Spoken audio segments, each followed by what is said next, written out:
Salut les gens. Bonjour à tous. Aujourd'hui, coup de cœur. Sur les fruits du démon. Vas-y, c'est bon. Ouais, On on enchaîne. regarde, on regarde. Ouais, on enchaîne, vas-y.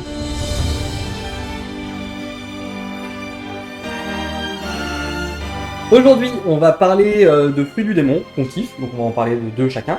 Et on va finir après par une petite liste qu'on a préparée de fruits du démon qui nous trouvent Claqués. que nous trouvons claqués. Eh bien, moi, je vais vous parler du Nomi. Pour la VF, c'est le fruit du Non, poisson. c'est pas nécessaire. Mais c'est pas nécessaire pour te faire chier. Oui. C'est le fruit de Kaido, hein. Voilà. Donc c'est un swan mythique type dragon azuré. Mhm. Ce fruit permet à son utilisateur de se transformer totalement ou partiellement en dragon. La particularité de ce fruit, c'est que du coup, il a évolué à un moment donné, puisqu'à la base, en fait, tu te transformais en poisson. Ça a été expliqué par Big Mom, si je ne m'abuse. Non mais t'es en train de m'apprendre un truc. Ok, tu savais pas? Et du coup, pour vérifier l'exactitude de mes propos, mais je crois que du coup, fallait que le porteur soit puissant, je sais plus quoi.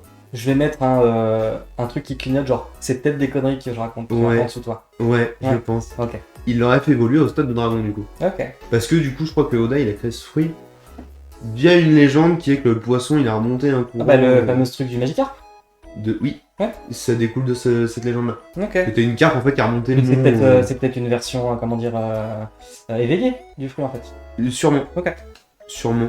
Je pense que c'est comme ça, mais du coup, voilà, donc... la particularité, c'est qu'il peut créer des tornades, des lames de vent, il peut lancer une boule de feu de sa gueule.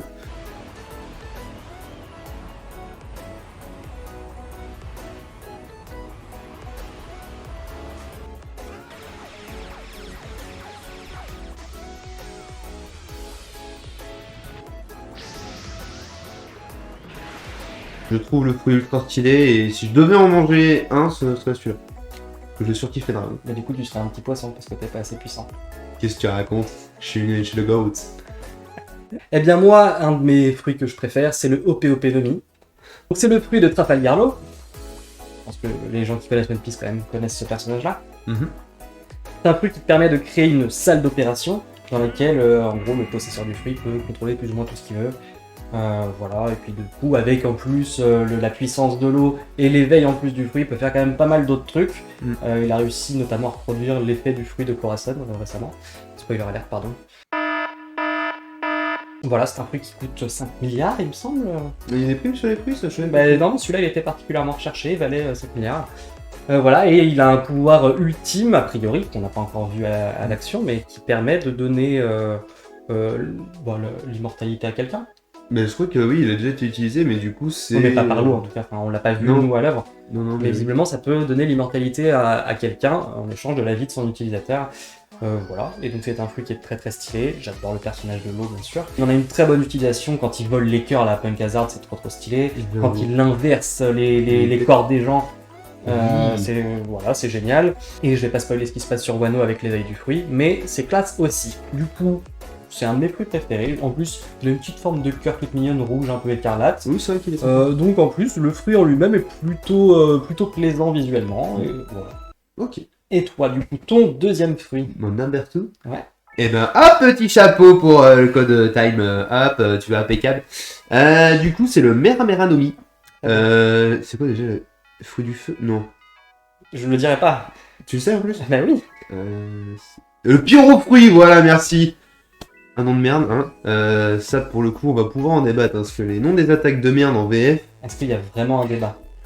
même pas de débat. Hein. La forme est plutôt stylée aussi, hein, des petites flammes, orange, tout ça. Ouais, tout à fait. Ace, je kiffe le personnage. La particularité de ce fruit aussi, c'est que c'est un Logia, donc du coup tu te transformes en ton élément, donc là en l'occurrence en feu. Du coup tu sèches la plupart des autres fruits, de type Logia en général. Ouais, quand même c'est beau, ça. Bon, tu te fais quand même latter la gueule par le magma, hein. Exactement Et- ce que j'allais te dire, ouais. Et il y a une preuve en plus, hein. Nul, hein. Oui, tout à fait. L'utilisation qu'il en a, je le trouve aussi stylé, parce que c'est un petit bateau. L'explication sur l'origine du bateau et du fruit en fin de vidéo cordialement. Du coup, il utilise son fruit pour se déplacer, je trouve ça hyper stylé. Avec les fruits. Tu vois, genre Kaido, il peut s'envoler, voilà, pas besoin de bateau. Lui, bah si, il a le bateau, mais il peut se démerder. Ouais. Je trouve ça stylé. Fruit quand même assez puissant, parce qu'il y a un moment donné, Doflamingo le chope et il le fout quand même en prix avec que des grosses têtes dans un colisée, etc. J'adore ce fruit, enfin, si je devais en avoir un en dehors du Onomi, je prendrais celui-ci. Je pense que c'est un des premiers fruits que j'ai kiffé aussi dans l'anime. Et toi, ton number 2. Eh bien moi, mon second fruit du démon que je kiffe vraiment beaucoup, c'est le Toritori Nomi modèle Phoenix, qui est donc le fruit de Marco. Ok. Donc c'est aussi un Zoan mythique, hein, comme le Nomi, très dur à dire, donc qui lui permet de se transformer en Phoenix, de balancer des petites flammes bleues qui permettent de se soigner un petit peu, il peut se régénérer quasi instantanément, peu importe ce qui se prend dans la gueule, il peut voler, quand même plutôt sympa. Il peut se prendre une attaque de Kizaru de missile dans la gueule et ça lui fait rien, hein, ça le ralentit même pas vraiment. Il y a juste en gros le Haki qui peut le faire chier, mais ça c'est comme tout le monde, il se prend quand même une sacrée patate de forain de gare. Voilà, moi la seule interrogation que j'ai à ce sujet-là, c'est pourquoi est-ce qu'il a pas pu soigner Barbe Blanche et S pendant la guerre de Marineford. Mais a priori, c'est que le pouvoir de régénération, il est vachement plus faible sur les autres. Donc vu l'étendue des blessures qu'ils avaient pris, c'était trop chaud. Voilà, mais en tout cas, ça reste un pouvoir très très stylé, un perso très stylé aussi. L'apparence, avec le bleu, le vert, le jaune, franchement, il a classe de chez classe. Et puis franchement, le mec, il est quand même capable, spoiler, de tenir tête à 2 commandants de Yonko tout seul, pendant quand même un bon moment. Donc il est très très classe. Il est puissant parce que tu dis King, en fait, c'est l'équivalent de lui. Dans les équipes. Ouais, complètement. Donc voilà, donc ce qui fait que voilà, je trouve que c'est un fruit qui est tout à fait stylé. Mais par contre, on ne connaît pas ses origines. Donc voilà, je m'arrêterai là-dessus. Après nos 2 fruits chacun en coup de cœur, on va passer au top des fruits claqués de notre point de vue. Hein, le most du most en pourrave. On commence tout de suite par le Tsube Nomi. Qui est le fruit d'Alvida, donc qui est le fruit, c'est quoi sa particularité? Ça glisse. Ça glisse, et du coup, moi je trouve que ce fruit là il est pourri parce que du coup, en fait, que t'introduises un truc ou pas, ça sort direct ou ça rentre direct. T'as pas besoin de lubrifiant ou quoi que ce soit, le suppôt il rentre tout seul. Le deuxième fruit pourri, le Kilonomi. Donc c'est le fruit de Miss Valentine, il y a longtemps, qui lui permet en gros de modifier son poids de 1 à 10 000 kg. Ce qui fait que c'est de la merde, c'est qu'en fait, on rencontre avec McVise, le tonton je crois, ou bref, qui lui permet lui de compter son modification de poids en tonnes. Donc en gros, c'est un sous-fruit du démon tout claqué. Le Oriori Nomi.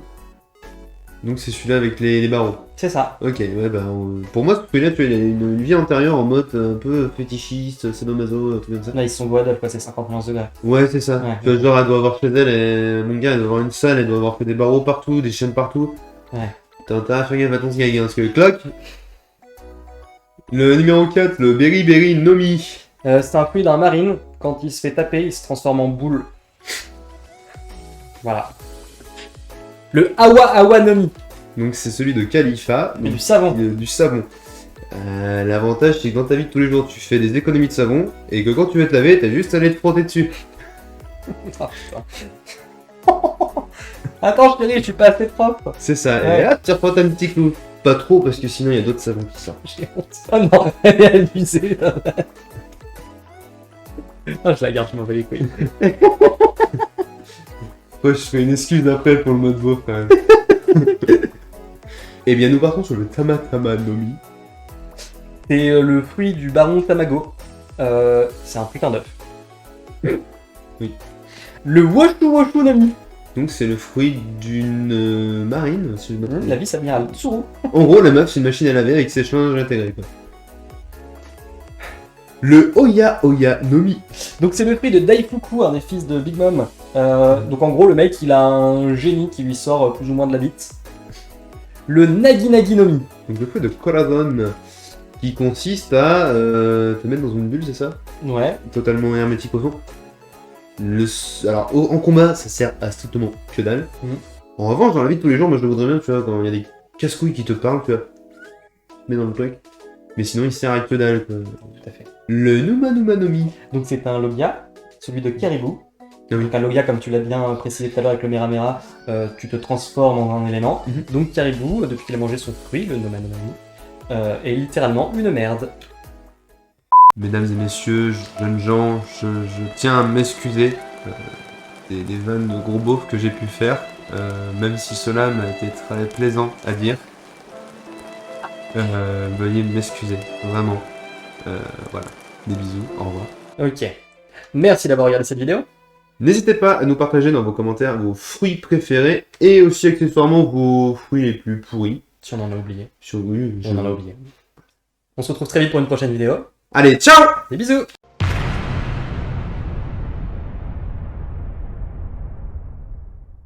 Dans la prochaine vidéo, On va se tâter des petits quiz tout claqués qui existent sur internet sur différents mangas et on essaiera de voir si on est bon.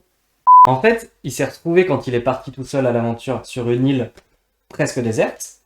ouais, Voilà, il a rencontré Douce qui était son second. ok. Hein, S, bref, Douce. Mhm. Premier et le deuxième, quoi. Et en fait, lui, c'était un putain d'ingénieur, etc. Et donc, ils ont trouvé le fameux trésor qui était caché sur cette île-là, mais en fait, l'île, il y a des vagues tout autour qui fait que tu peux pas en repartir une fois que t'es dessus, tu vois. Genre, il y D'accord. a des putains de tsunamis qui, enfin, j'exagère un peu, mais voilà. Et du coup, en fait, eh ben là, ils ont trouvé le fameux trésor qui était le fruit, S l'a bouffé. Ouais, Et du coup, Douce, il a créé du coup ce petit bateau qui fonctionne à la flamme. ok. Et donc, c'est comme ça qu'ils se sont enfuis et après, ils ont monté l'équipage du Spades. Stylé. Voilà. Stylé. Donc du coup, ouais.